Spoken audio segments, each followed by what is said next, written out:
What's up, everybody? Welcome into another episode of Profit Picks. If you are new, we always start this show by being transparent. Yesterday, another split day for myself.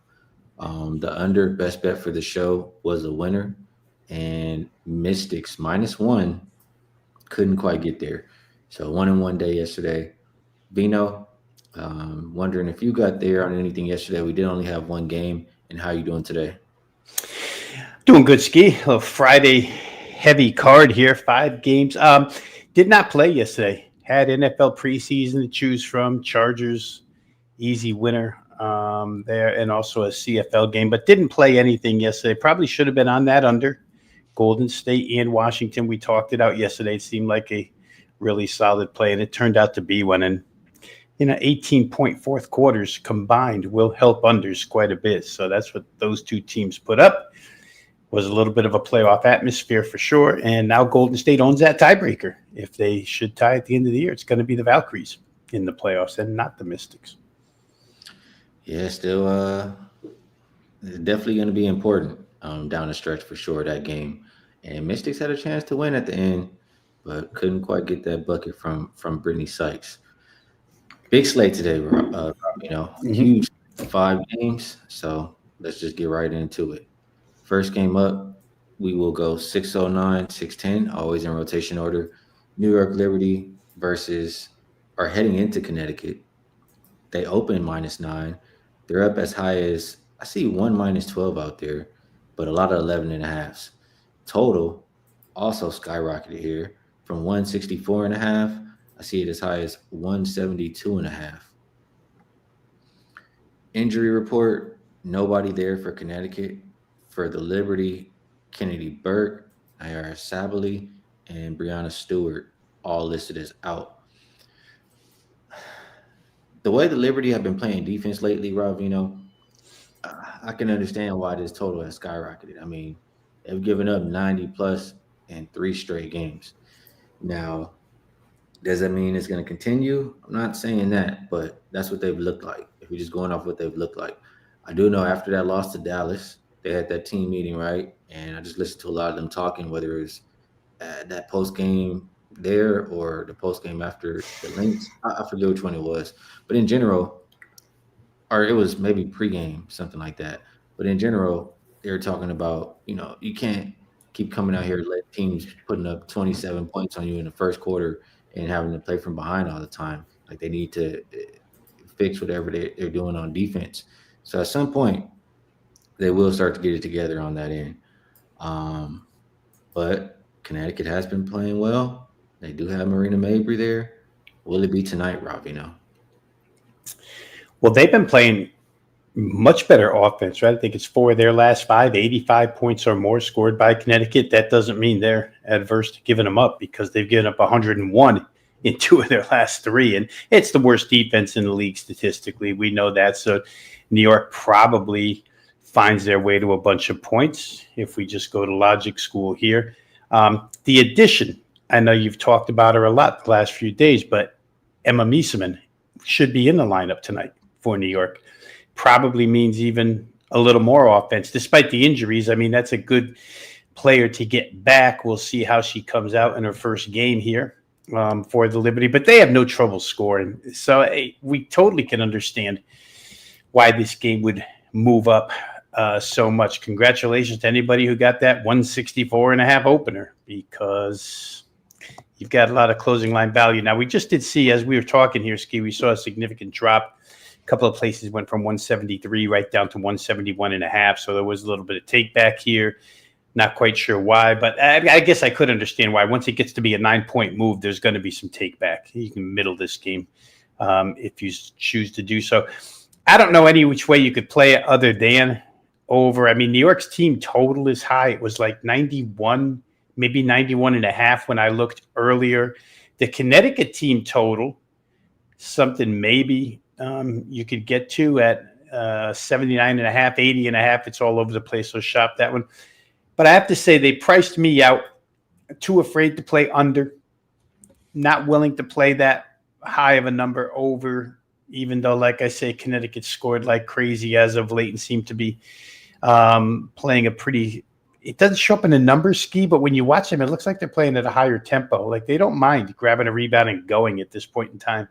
So for me, it would be a lean toward the over here, just based on recent play. If we're going off of one of your favorite guidelines, last 5 games, we're supposed to be on over 171.5 here. We'll see. I just thought it got to be too high priced for me to bet it at this point in time.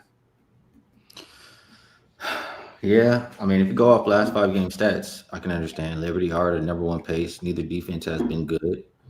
But like I said, at what point are we gonna buck this move to the over? Um, I do think a focus for the Liberty from here going forward is on the defensive end. After what I heard them say, and like we just mentioned, them giving up so many points. I'm looking at. Let me pull up a couple things on the screen here so we can all look together. I just know I'm a visual person, so I want to look out for the people who are like me. All right, let's first get the money baller up there. Do we see that, Rob Veno? No, we don't. Okay. Boom, now we see it. So just looking here a little bit at the history, they did play, and Liberty absolutely destroyed Connecticut by almost 50. But just looking when these teams play, usually lower scoring games. Nothing close to 170 out of these last 5 meetings. Thinking that, that hearing that focus for the Liberty on the defensive end. Now let me pull this up because I was actually typing something in while you were talking, and it was really just based on what I said and what we were talking about here. So, boom, boom.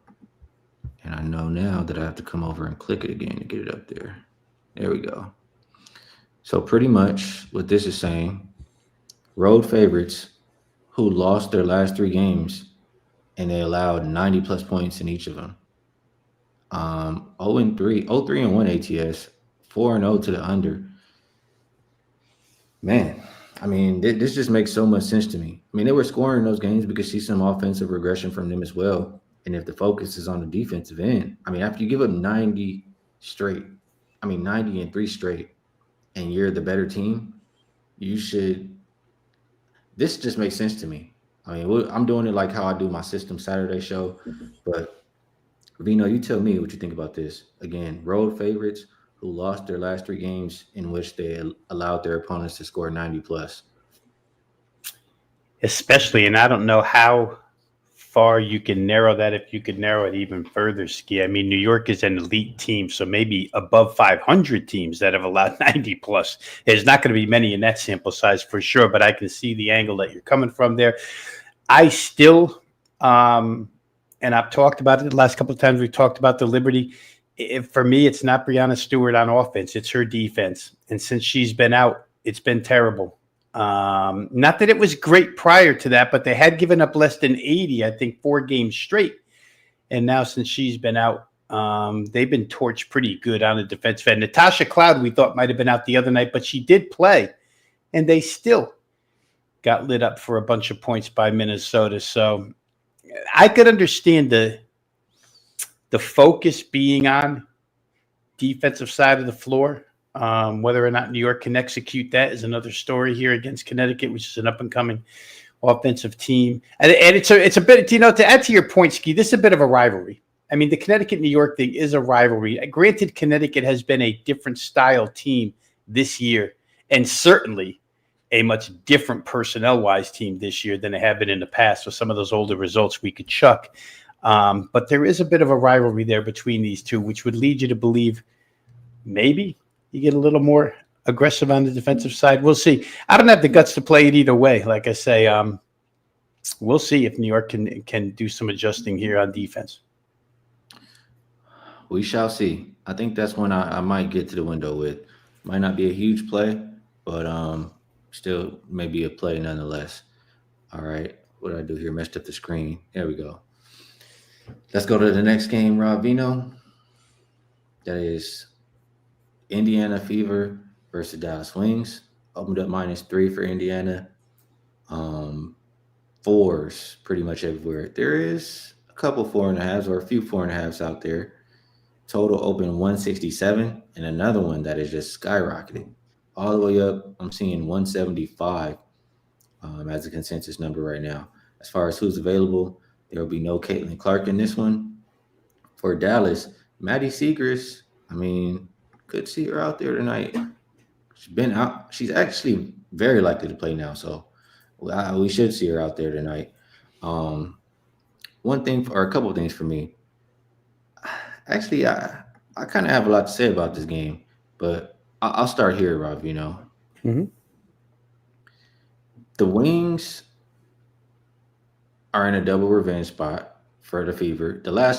The first picture that comes in my mind when I think of this game is Caitlin Clark was like going off or whatever, like they're winning by like close to 20, and it's the end of the game, they're about to walk off. She's like enjoying herself, maybe talking a little bit of shit or something, and Paige Beckers is just looking at her like, okay, we're gonna get y'all back. I don't know. I like the way Dallas has been playing lately. Paige has been playing well since Haley Jones came over there. Like they're a much better team when she's on the floor. I feel like just from watching. So I like everything she's brought to the table. I like Dallas being at home here. I think there's a chance for some regression from Indiana, coming off of 46% night from 3-point land. They scored 100 and something points. I can see the Wings keeping this one close, if not winning here at the house. So with that, first, how do you feel about the side, or if you don't have strong feelings, maybe the total? Well, I like the Dallas side, and you called it regression. I'll call it letdown for Indiana. They've won 3 straight. You walk in here as a favorite, like you say, you're beating the team twice. I just feel like it just has the feel of a letdown spot for Indiana somewhat. And we know Dallas is going to attack.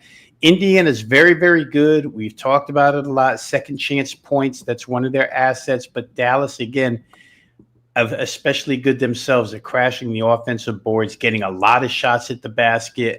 There's times I feel where Indiana is very vulnerable defensively at the rim. So Dallas might be able to take advantage here. The guard matchups actually could be really close in this game, tell you the truth. I mean, if Enrique has a decent night shooting the basketball, their backcourt can outplay anybody, and they're going to push pace. There's no question. So it could be a game of, I would say, scoring runs by each of these teams. I don't think either of them is that great defensively. It's why we see the big push towards the over in the total, 167 all the way up to 175. Indiana's off back-to-back games where they've averaged 100 points, 93 and 107. The 93 was scored against Chicago without Angel Reese. Not hard to do it. It's not hard to score 90 against Chicago in any game anymore. So I don't know how much credence I put into that. But they are on the road now, off a big game, an important game with Phoenix the other night. Dallas is off the home loss the other night. And it was kind of a heartbreaker against Atlanta, right? Atlanta hits a 3. I don't want to say at the buzzer, but pretty close to the buzzer. So it was a heartbreaking loss for Dallas. They played really well. And before that, they beat New York. So to your point about them playing better lately, certainly true. I like them plus the points here. And it's another game where they probably priced me out of total. I know the pace is going to be there. I know both teams can score, but at what point, like you say, you're asking both of these teams to get to 88. It's not impossible, but you got a lot less wiggle room when you're betting over 175. Let's put it that way. It's almost as if somebody watched the games on Wednesday, saw all those 190, 200-point games, said, I'm not betting anything but overs with these teams anymore. So we see a lot of movement there. But I'm in agreement with you. I kind of like the underdog at home in this game. Well, I am going to shut out. I'm not going to put everything on the screen, but total-wise, home dogs in double revenge spot, same season, are 63.7% to the under. There's about 180 plays in that sample size. Goes back to 2014. So that says under, and I can understand why, but I don't know that we trust these two teams to play that much defense. So I personally don't think that one makes sense. I'm not going to put that one up.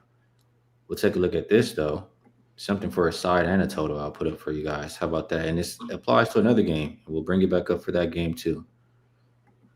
Doing a little bit of sharing and talking it out here today, Rob Veno. Mm-hmm.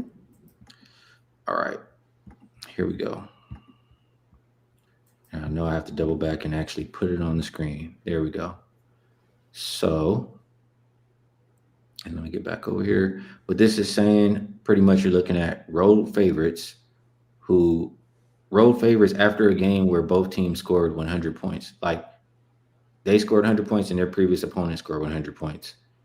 That is Fever and Wings. Like I said, it's also another game today, but 1-7 ATS, 8-0 to the over. So we've already seen a big market move to the over in this one, and that makes more sense. I mean, with the way these two teams play, not really the most trustworthy defensively. It's just can you really get in after it's moved 8 points kind of deal. But that support on the side, I mean, that makes sense too. Um, yeah, I think the market is probably moving in the right direction for the total, and we already agree on the side. But what do you think about this one, Vino? Yeah, Wings games, especially a matchup between these two, about impossible for me to play under. Like you say, the only reason why you don't jump at it at this point in time is because there's been an 8-point move. But it makes a lot of sense what you put up there as far as system or trend goes. So have a little backing that. I can't quite tell. I see a 176 final score, a 182. Oh, A you're looking at the total. 181. They're all going over the number tonight, aren't they? All those things are better than 175. Yeah, they did. The average total was 170.8, and they went over by 13.6 points per Mm. game. Yeah, that's pretty strong. Pretty strong. All right. So, yeah, if you got in early on that one, that was a good job betting that over. And there's B-Man right there said he did play over 167. He might middle. I mean, did a great job getting the best of that number. I'll tell you that. Next game up, Rob Vino. We are going to look at Mercury and Dream. This one opened up -1 for the Mercury. They are now 4 or 4.5 point favorites. Total open 162.5, and it got up as high as 167.5. I'm seeing right now. Injury report, and let's just do a little refresh. Nobody on there for Phoenix. For Atlanta, we know Ryan Howard is out. Brittany Griner has been ruled out. Jordan Canada is questionable. Um, I mean, we talked about Atlanta, and let me just pull them back up. They've been playing they've been traveling a lot, I feel like. Yeah, they've traveled every game. Wow. They've traveled every game. I mean, this just goes back to the 11th, but yeah, they've been traveling every game since the 11th. Um, they are coming off. It is their third game in 4 nights, right? They did play that back-to-back versus Dallas. They had 1 day rest to come in and play this game.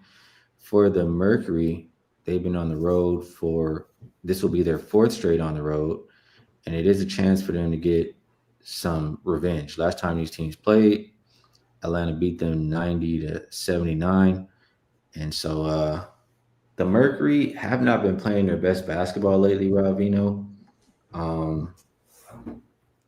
But the Dream, I feel like the Dream have to be running on fumes. This is one where, I did get in early. I got the money line at a better price than what you can get right now for the Mercury. But again, I mean, I'll put that.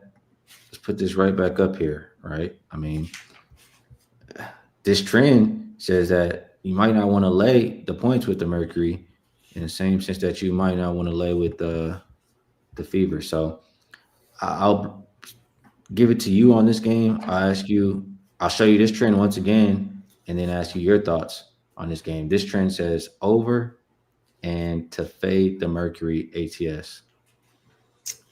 Well, I feel, it's interesting, Skee, because normally you would be talking about Phoenix being the fatigue team, right? 4th road game in a row. They're going to have a 5th. They're going to play Chicago after this.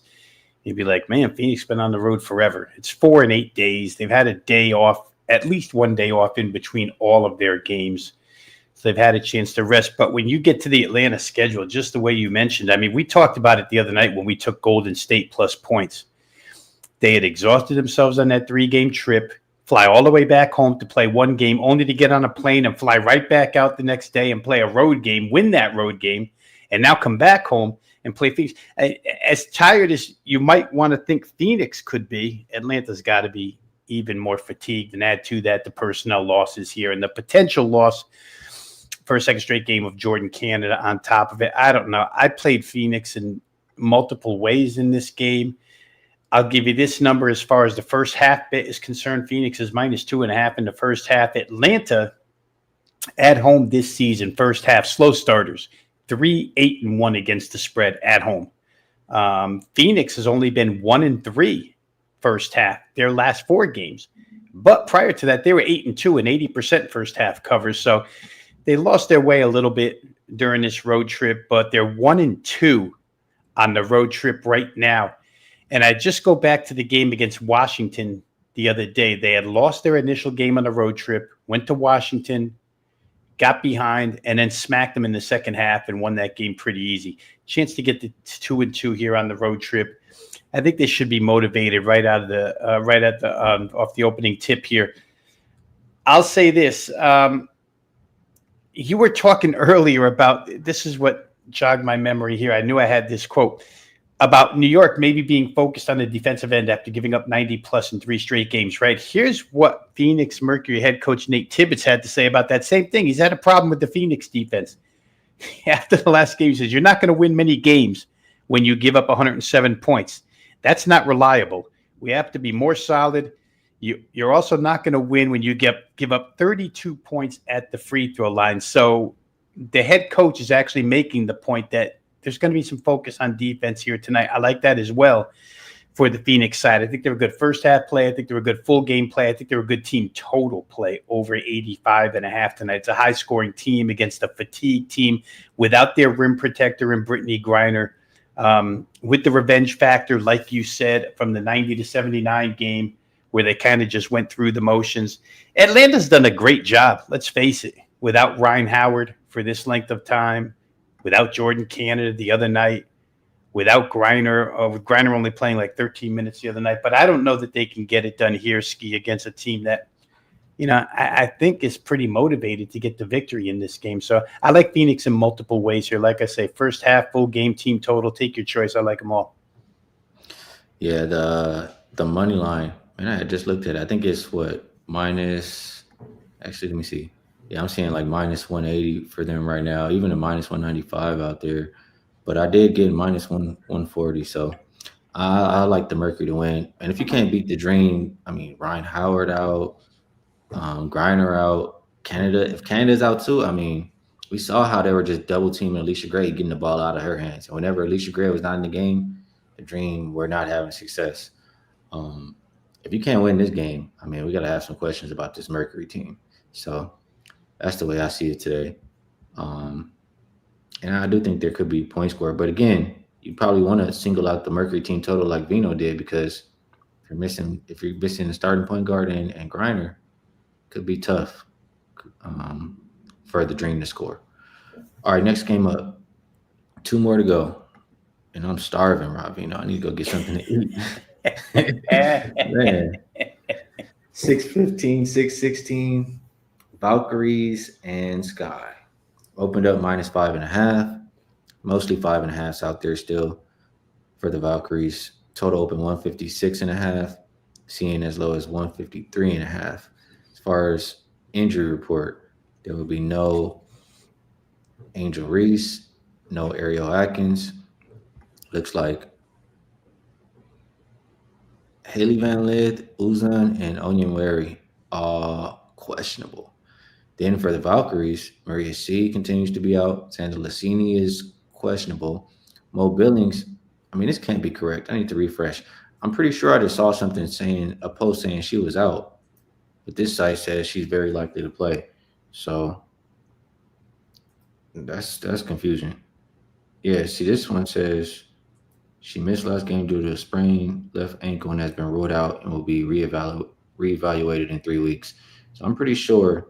And you got to make sure these days with these, it's not like one of those prank accounts or something. Now, this is the real account. So the Valkyries put that post up. Um, yeah, Valkyries played last night, Rob Veno. They squeaked out the win. We talk about it as bad as Sky have been without Angel Reese.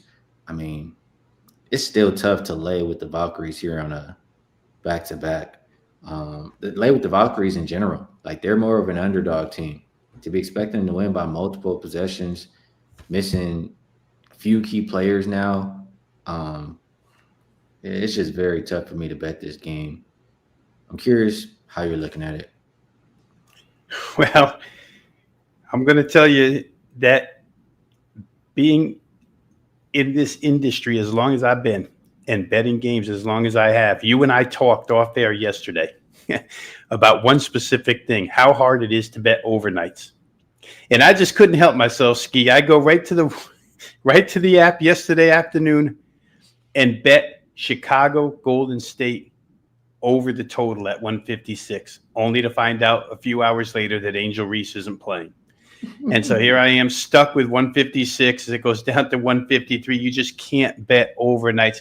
The reasoning was simple. I didn't put much thought into it. It's not hard to score against Chicago at all anymore. It'll be even easier tonight without Angel Reese, actually. And Golden State defensively probably will not be the same team tonight. I think they exerted themselves on the floor last night against Washington. Should be pretty much of an up and down style game. Chicago, now without Angel Reese, the problem I have, of course, is that their offense goes right in the tank when she can't facilitate. They really don't have any guards that can handle the basketball. They turn it over left and right. With that particular ticket, owning that particular ticket right now, I have to kind of hope that Golden State really isn't aggressive defensively tonight, and maybe Rachel Banham and company can get hot and score their share of points. I still think it's going to be a very lackadaisical defensive game, but now you have to trust both offenses at what's really still a low number, 153. I don't know, Skee. I'm stuck with a ticket I don't really like, but what am I going to do now? I got to live with it. Man, first of all, shout out to my guy Jay Money in the chat. Appreciate you dropping through. Always good to see you. And he says if Angel Reese was in, he'd have a heavy bet on the Sky. Yeah, I can't blame you on that. I'm with you. Reese is the Chicago Sky, in my mind. But Vino, I got I have a couple systems that line up on the over for this game. But man, are they don't include the Sky without Angel Reese in them. It doesn't matter. Give me some hope, Skee. It doesn't matter. Just post those things. Man. Here, you know what? Here's what we do. I have two of them, but we're gonna do the simplest one. How about that? And we'll see what we think there. So this pretty much just says the past 11 years, unrested road favorites versus opponents who are well rested, more than 1 day's rest. 10-1 to the over goes all the way back to 2014. Or I'm sorry, can you even see this? You can't even see it. No, but I can hear it, and I like the sound of 10-1 over. I guess we'll just do the audio for this one. But yeah, man. It says that these teams get over.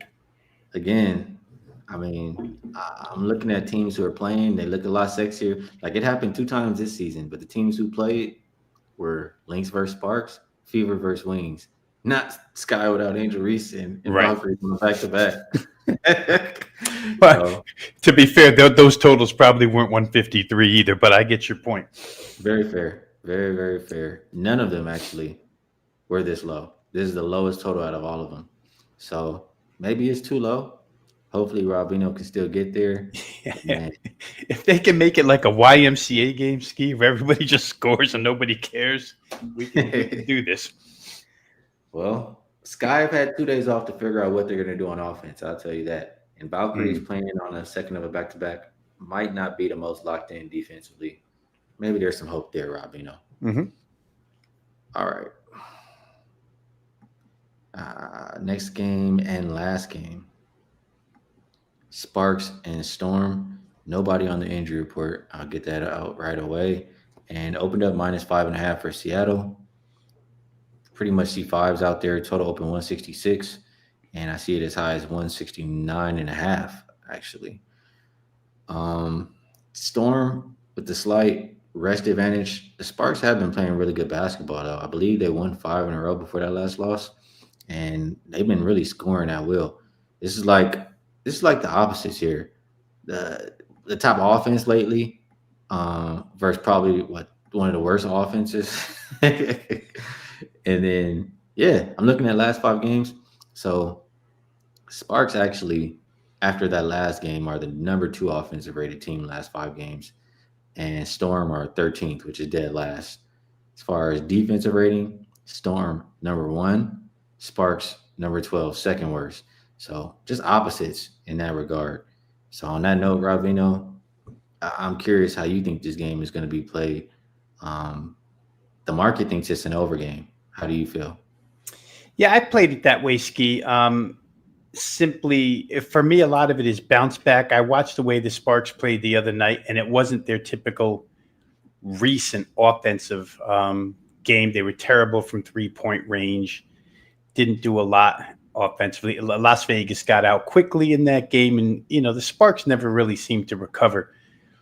It's to me, it's going to be hard for Seattle to slow the Sparks down, and I say that knowing that they just played Connecticut, and to me, when you're comparing defenses, the Sparks and Connecticut kind of fall into that same category. They allow points to be scored. There's no question about it.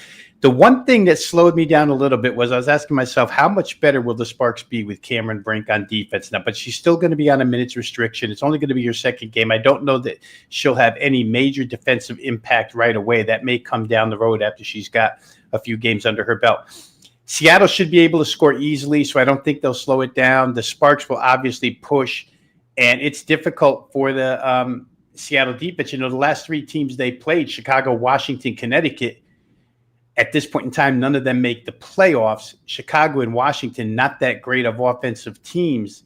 Connecticut, not that great either, but they scored 85 on them, and prior to that, Dallas had scored 87 on Seattle. So I don't know. Seattle seems to be good defensively because they try to play the game slow. It's like the more time we can grind off the clock, the better our defensive numbers can look. I don't know if that happens here against LA. I think it gets over. In my mind, when I ran through some numbers that I keep, I came up with a final of 88-83, which was 171. And at the time when I bet it, the number was 168. So here you still have a little bit of wiggle room. Not much, according to my numbers, but you should be able to get there with an over. Not mad at that. I don't like to bet Sparks game under. That's for sure. Mm. So, thinking there'll be some points scored in this game. This is probably my least favorite game of the day. Yeah. So after the other 4 games all start at 4:30. After that, I can go home. Or continue on, whatever you want to do. Unless the first 4 games send me to the bar, then I might be stuck. Mm-hmm. All right. I think we did a pretty solid job on these 5 games for today. Now we're gonna move it on over to best bets. I don't have anything to put up, but I know you've talked about that NFL thing they have going. If there's anything you would like to promote, feel free. If you have a best bet for the show, we'd love to hear it. If you do not, all good. Let me help Johnny and the Detroit crew out here because I know there is a brand new. Yeah, it's a brand new deal. I didn't even look to put it up, so that's my bad. I had to look this morning to see what was new. But basically what they're telling you is they're going to give you 3 months, 13 weeks actually, so 3+ months for the price of 2. So if you purchase the next 2 months, August, September, you're going to get all of October and probably a little into November as well, which covers almost all the college football season, a lot of the NFL football season, obviously Major League Baseball, NBA basketball will probably, well, it wouldn't have started by then. Yes, it will. It'll start in October. So you're going to have a lot of things running here at the same time. So again, that's a long-term deal. Basically, in simple form, it's purchase the next 2 months all access package and get 3+ months, 13 weeks for the price of 2. So find that over at wagertalk.com and you're going to get a lot of action. I mean, as far as we're concerned, these next few months are the way these sports overlap are the most action packed with games that you'll find throughout the season.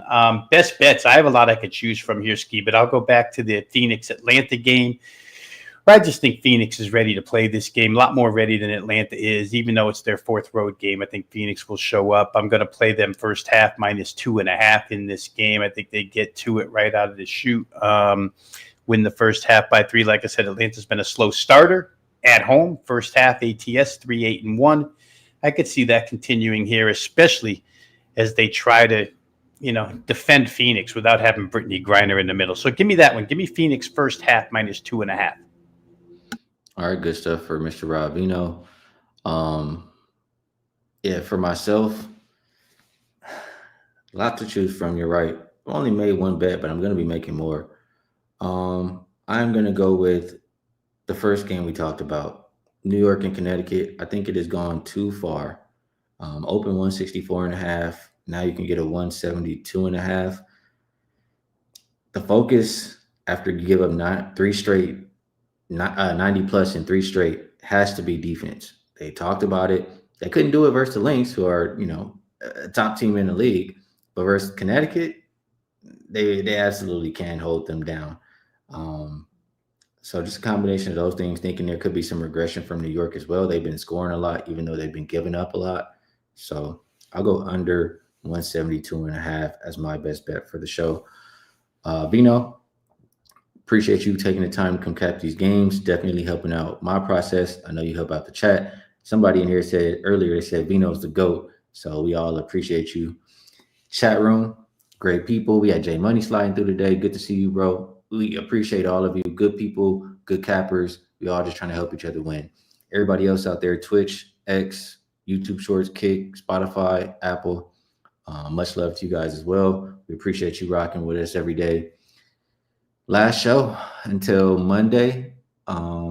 Actually, no, there are no games this coming Monday. So looks like it'll be Tuesday with the 4-game slate. We'll be back for this show. So best of luck on all your action until then. And we will catch you on Tuesday.